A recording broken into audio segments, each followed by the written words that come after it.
in the future, a new American company that will invest $500 billion at least. 2025년 미국 벤처 캐피털 자금의 60% 이상이 단 하나의 분야에 투자되었습니다. 인공지능입니다. 같은 해 AI 투자액은 무려 2천억 달러를 돌파하며 역대 최고치를 갈아치웠습니다. 새로운 미래라는 이야기의 힘을 빌어 천문학적인 돈을 빨아들이고 있죠.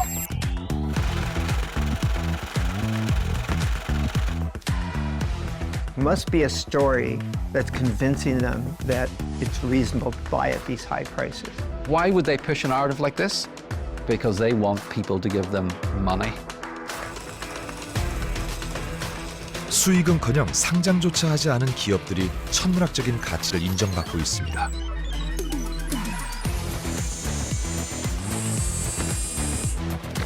(2025년) 말 오픈 AI의 기업 가치는 5천억 달러, 우리 돈 약 740조 원에 도달했습니다. 단 한 푼의 배당금도 주지 않는 회사가 100년 역사의 거대 기업들보다 비싸진 것입니다. So I think we are not in a bubble. Maybe next year, but not right now. When the rest of the world is mad, we must imitate them in some measure. 과연 이것은 합당한 가격일까요? 아니면 21세기판 튤립 버블일까요? 네덜란드 암스테르담 남서쪽에 자리한 쾌켄호프 정원.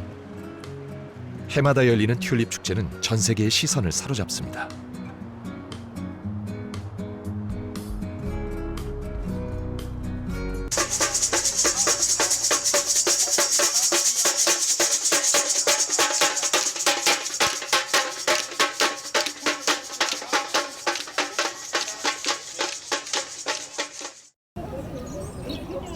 이렇게 풍차와 함께 네덜란드를 상징하게 된 튤립이 재배되기 시작한 것은 금융 자본주의가 본격적으로 등장하던 17세기였습니다. 그리고 그 17세기는 네덜란드가 가장 찬란했던 황금의 시대이기도 했습니다. So Amsterdam and Holland was a very wealthy country, and they were trading all around the world, and you had people getting very rich. And so then they started to spend money on very nice piece of pottery, on porcelain, buying nice things for their homes, buying then these tulip bulbs, and tulip bulbs that had lots of different colors in them, and people had experimented with these bulbs to make sure that they give really nice colors, and people were spending a lot of money buying these fancy tulip bulbs.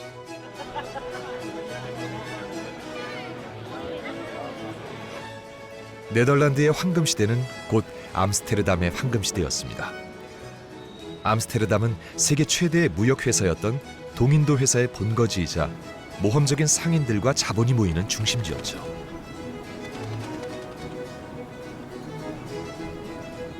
그야말로 17세기의 뉴욕이었습니다.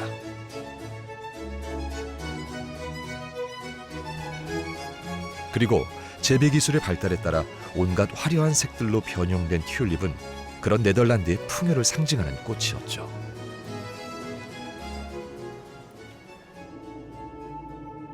풍요의 절정을 누리던 1637년 2월, 암스테르담에 불길한 소문이 번지기 시작했습니다. 풍요의 꽃, 튤립에 대한 소문이었죠.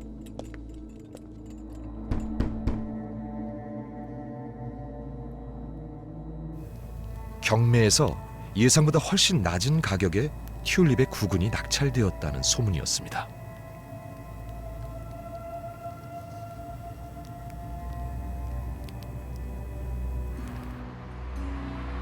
겨우 관상용 꽃에 불과한 튤립의 구근 가격이 떨어졌다는 소식 정도에 유럽 최고의 부국이었던 네덜란드 사람들은 왜 공포에 휩싸인 것일까요? 당시 네덜란드에서 튤립은 단지 꽃이 아니었기 때문입니다.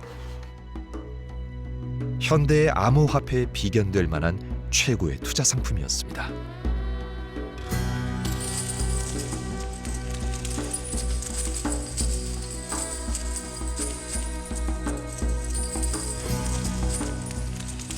So, one of the early documented bubbles was tulip mania back in 1636-37. The prices of tulips in Holland just went up and up and up. And during the winter of 36-37, when tulip bulbs were mostly in the ground, waiting and could not actually be traded, there was a futures market in tulip bulbs, and prices became astronomical, where a tulip bulb might be worth more than the house. 17세기 꽃도 피우지 않은 튤립 구근이 거래되던 주식 거래소는 술집이었습니다. 아직 땅속에 묻혀있는 구근의 가격에 취한 투기꾼들은 물불을 가리지 않았죠.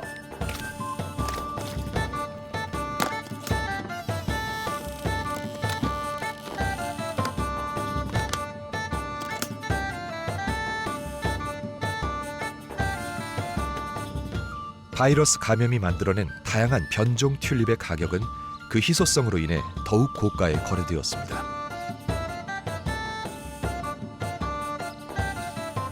최고의 품종으로 평가받던 샘페르 아우구스투스는 1637년 초 1만 길더의 가격을 기록했죠.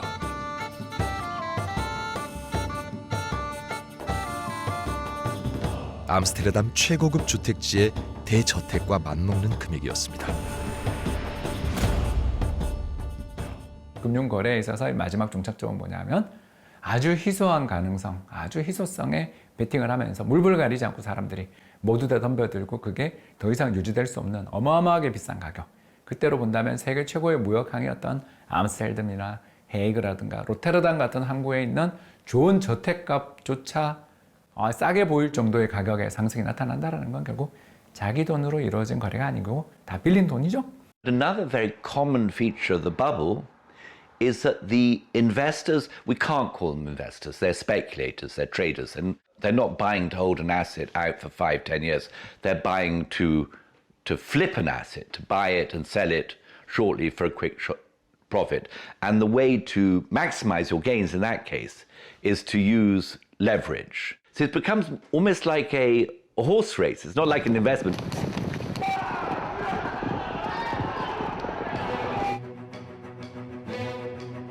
(1637년 2월 5일) 튤립 거래는 사상 최고치를 기록했습니다.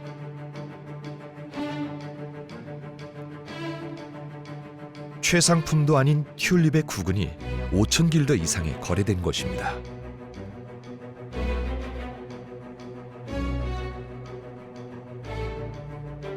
하지만 그날의 가격은 더 이상 이어지지 않았습니다.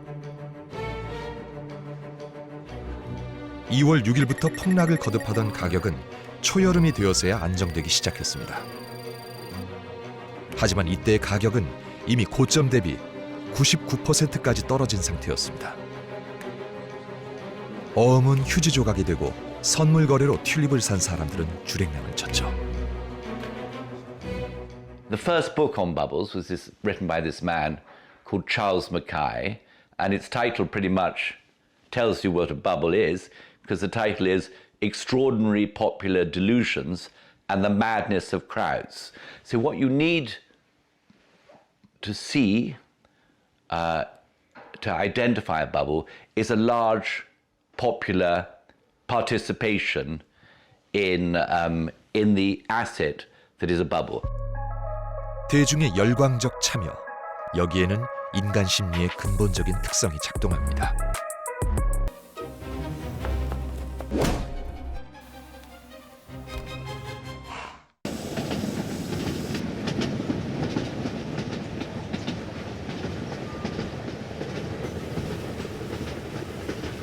대중의 낙관적인 열광이 꼭 부정적이기만 한 것은 아닙니다.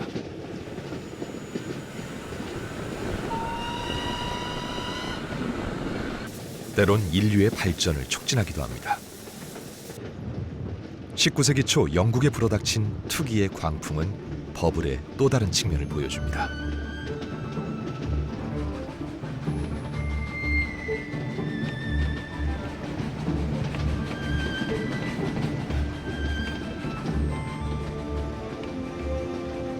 지금도 영국 철도의 중심지 역할을 하고 있는 요크에는 흥미로운 박물관이 하나 있습니다.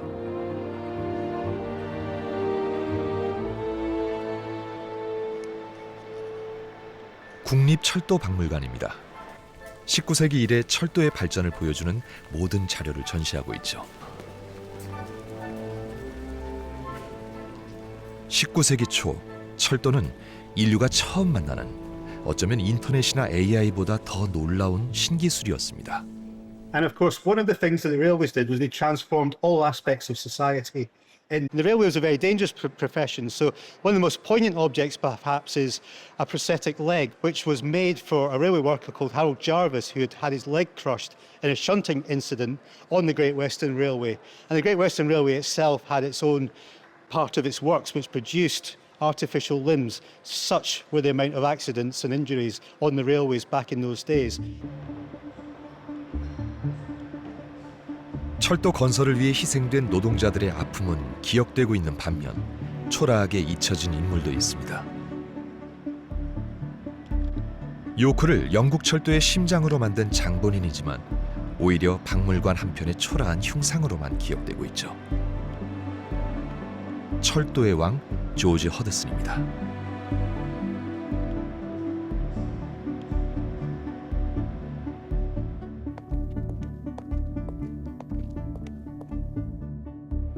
(1830년대) 요크의 사업가 조지 허드슨은 철도에서 미래를 발견합니다.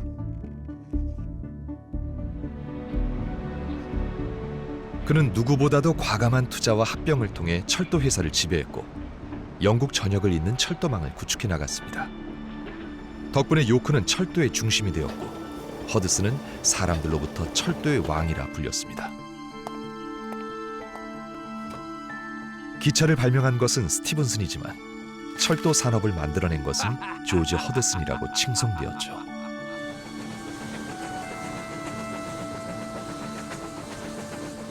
The first big technology boom was in railways. And railways in the 19th century were a completely revolutionary technology. What it meant is that people and goods could travel at high speeds. And the first railways were built in England in the 1820s. They proved very profitable. There was a little boom in railway stocks in the 1830s, and then a massive boom in railway stocks in the 1840s. And then all of a sudden in the 1840s, there were literally hundreds of railway companies set up in the UK to build rail networks all across England, Wales, Scotland, and Ireland.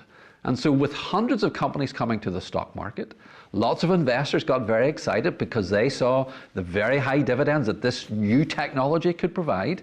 And so people were putting lots of money and investing lots of money into railway shares. So railway shares increased in price and went up and up and up. 1846년 한 해에만 영국에서는 새 철도 노선 건설이 272건이나 허가되었습니다.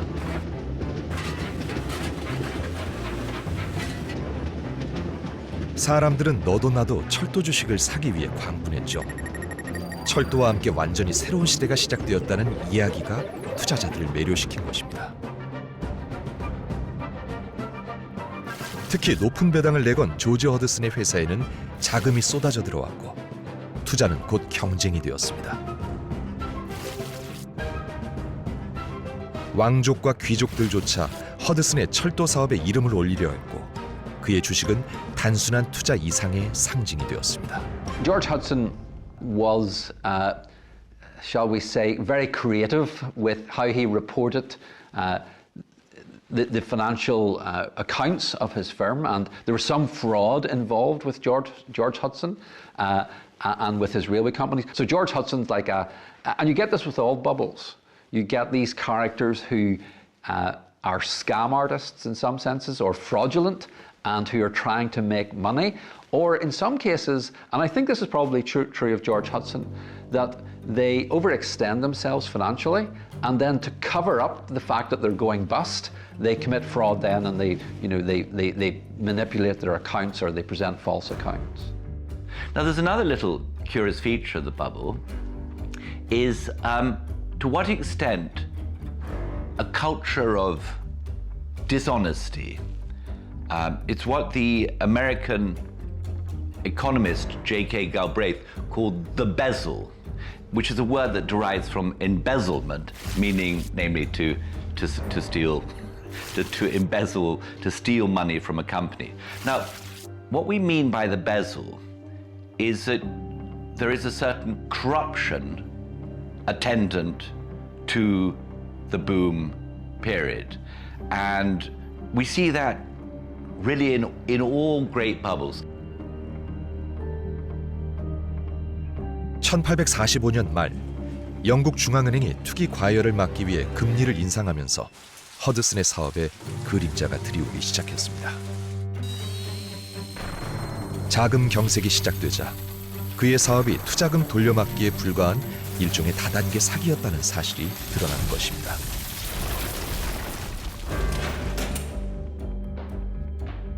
그는 결국 감옥에서 그의 제국이 무너지는 것을 지켜봐야 했습니다.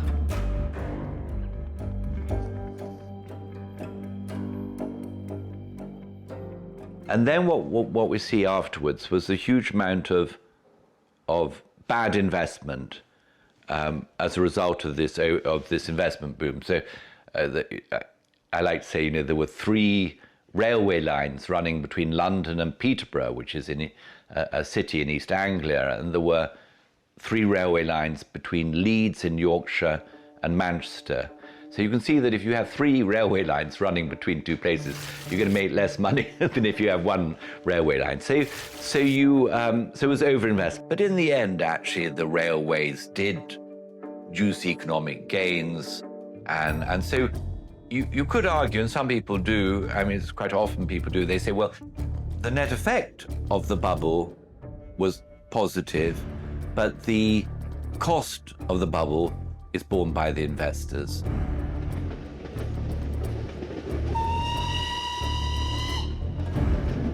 철도 버블은 셀 수 없이 많은 투자자들을 파산으로 몰아넣었습니다. 그러나 그 거품 속 쏟아져 들어온 막대한 자본은 철도라는 신기술을 통해 산업혁명의 강력한 동력이 됩니다. 그 결과 대영 제국은 전국을 촘촘히 잇는 거대한 철도망과 산업혁명의 결실을 동시에 손에 넣게 되죠.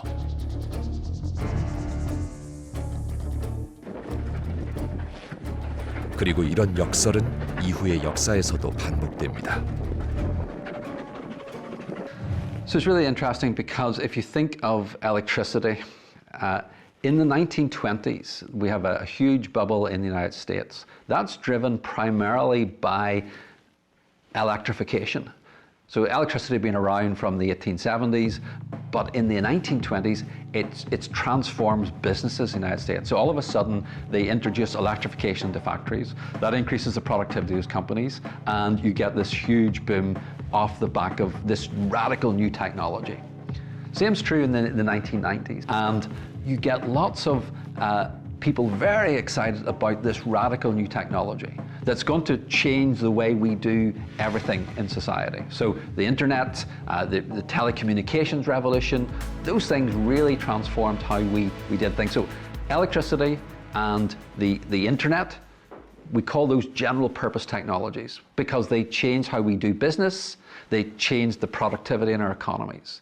The question today is about artificial intelligence. Is it going to be the next general purpose technology? And many investors today are betting that it is going to become that new radical technology that changes things. 신기술은 언제나 새로운 시대라는 이야기와 함께 등장합니다. 그 이야기는 사람들을 맹목적인 투자로 이끌죠. Ladies and gentlemen, we are entering a new era. Together, these world-leading technology giants are announcing the formation of Stargate.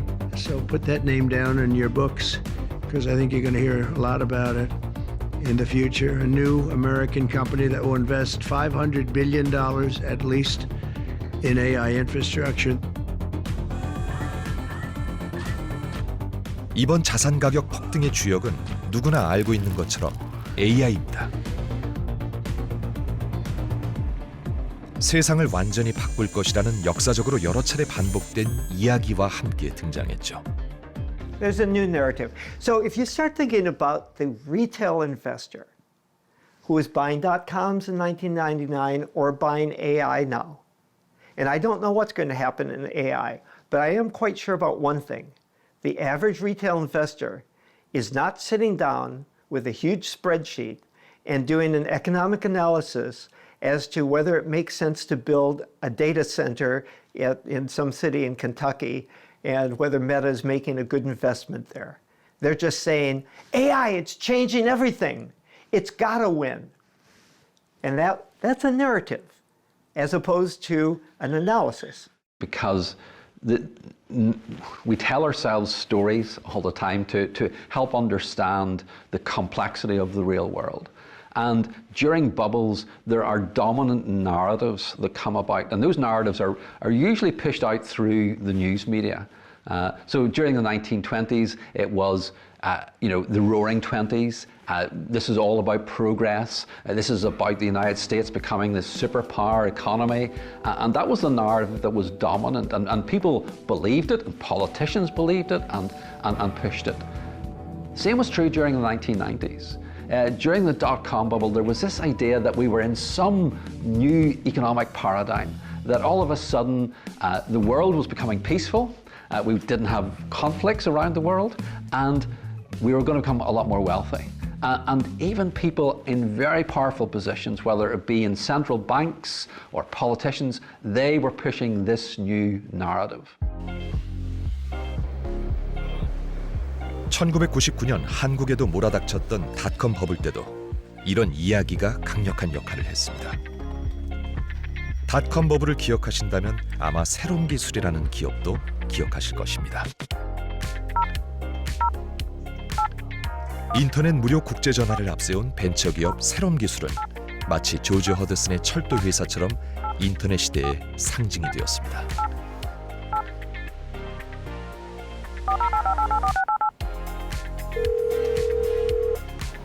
여보세요? 아, 여보세요? 예, 안녕하세요. 여기는 서울의 새로운 기술인데요. 거긴 어디십니까? 그때 당시만 하더라도 전화비가 우리 일상생활에 꽤 큰 비용이었었거든요. 특히나 국제 전화를 하게 되면 한 달에 40만, 100만 원도 나가는 그런 고비용이었는데 전화를 공짜로 할 수 있어? 인터넷으로 공짜로 전화를 할 수 있어?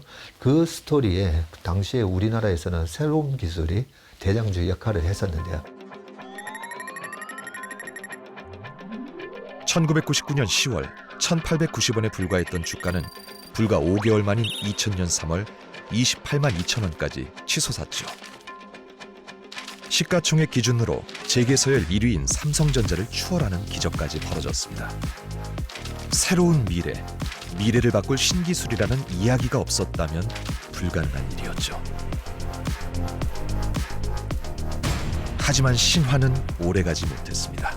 서울지검 형사부부는 매출액을 부풀리거나 코스닥 시장에 자회사에 대한 지분율을 허위로 공시한 혐의로 새롬기술 오상수 사장에 대해서 사전 구속영장을 청구했습니다.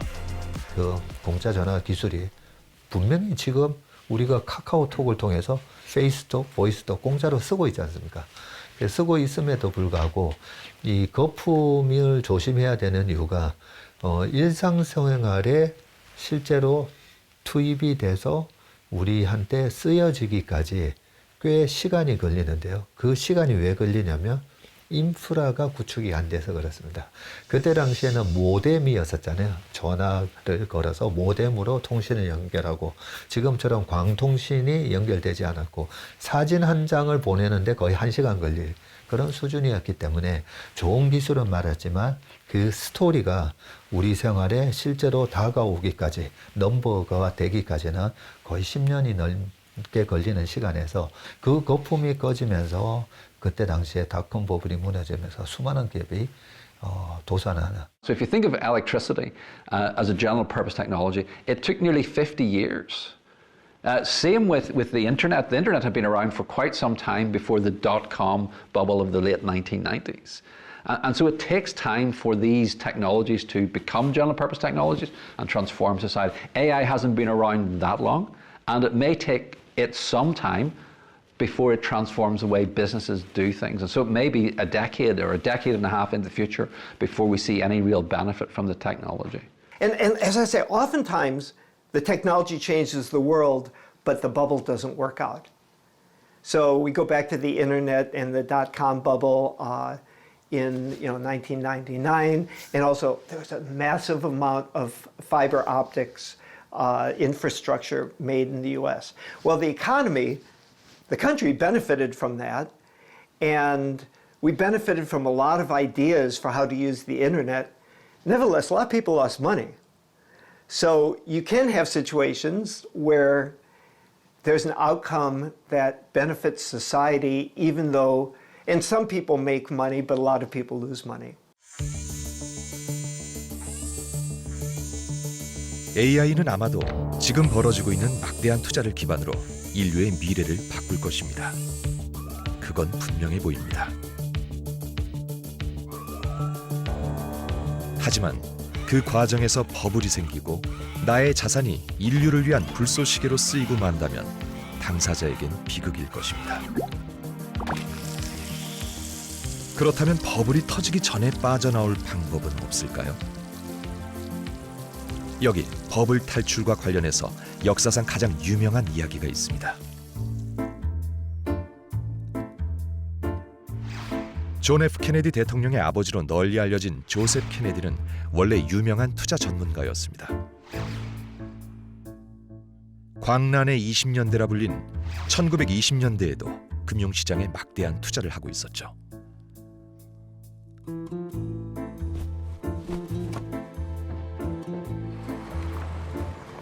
주가가 하늘 높은 줄 모르고 치솟던 1929년 어느 날 구두를 닦던 조셉 케네디는 구두 닦기 소년에게서 주식 투자를 권유받게 됩니다.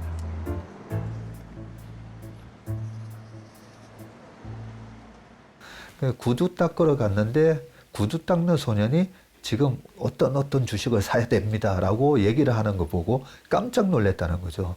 어떻게 구두 닦기 하는 그 소년이 주식을 얘기하면서 이 주식을 사야 된다. 그러면 그 말은 어떤 의미가 있냐면요. 주식 시장에는 투자를 할 수 있는 사람과 돈은 한정돼 있지 않습니까?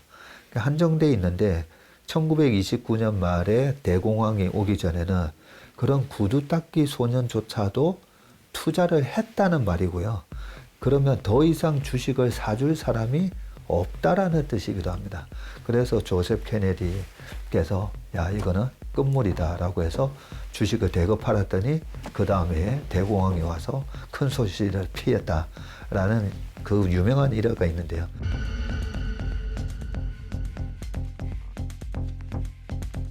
그렇다면 2026년은 또 다른 1929년이 될까요? 아니면 다른 결말을 맞을까요? Times like this are difficult because you've had a big surge in the market. So, and by the time this airs, things may have resolved themselves. But right now we're sitting at a peak, and there's a lot of talk about valuations. And valuations in the U.S. right now, if you look at price-earnings ratios or the prices compared to trailing earnings, they're almost as high as they were in 1999. Not quite, but they're really high. Now, the companies have been having really good earnings. So you can now tell two stories.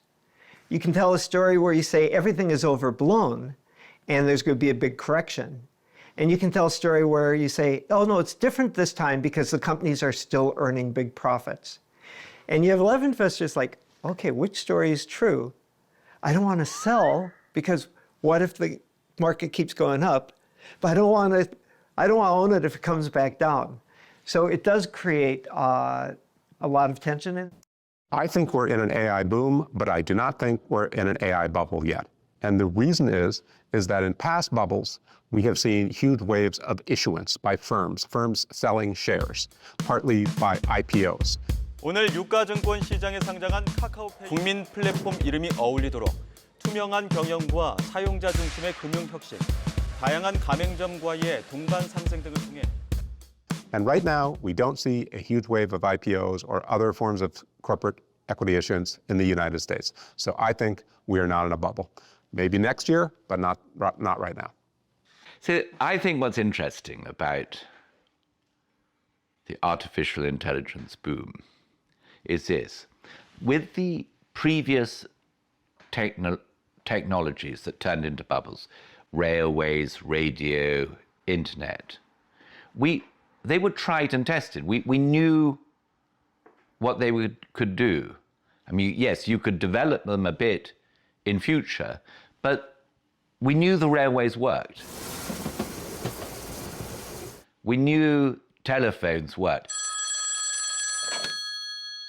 We knew the internet worked. We do not know whether AI will work. So I really don't think that at the current state of technology that what these chatbots can deliver is worth $5 trillion of investment. So we'll see. Perhaps I will be wrong. And I better be wrong, because if I am right, there will really be all hell to pay. And the best advice we have for amateur investors is sit it out. Don't get involved in the hype around the new technology, or maybe it's housing or whatever it is. Sit it out. And it may be the case that after the bubble bursts, that you can actually invest in some of these companies quite cheaply. So the example I always use is Amazon. So Amazon's share price rose quite dramatically in the late 1990s. It collapsed, okay? And you could have picked up Amazon stock for $1. And if you'd bought that stock in late 2000, early 2001, and you held it today, you would be a very wealthy person. So you should always look for the bargains that happen after bubbles burst, because there are always bargains that you can find. But I think it's very dangerous for most investors to try and ride bubbles, because you can lose a lot of money. AI는 철도와 인터넷이 그랬듯 분명 세상을 진보시킬 것입니다. 하지만 기억하십시오. 역사는 늘 기술은 성공하지만 성급한 투자는 실패할 수 있다고 경고해왔습니다. 기술에 환호하되 냉정함을 잃지 않는 것, 그것이 버블의 역사가 우리에게 주는 교훈입니다.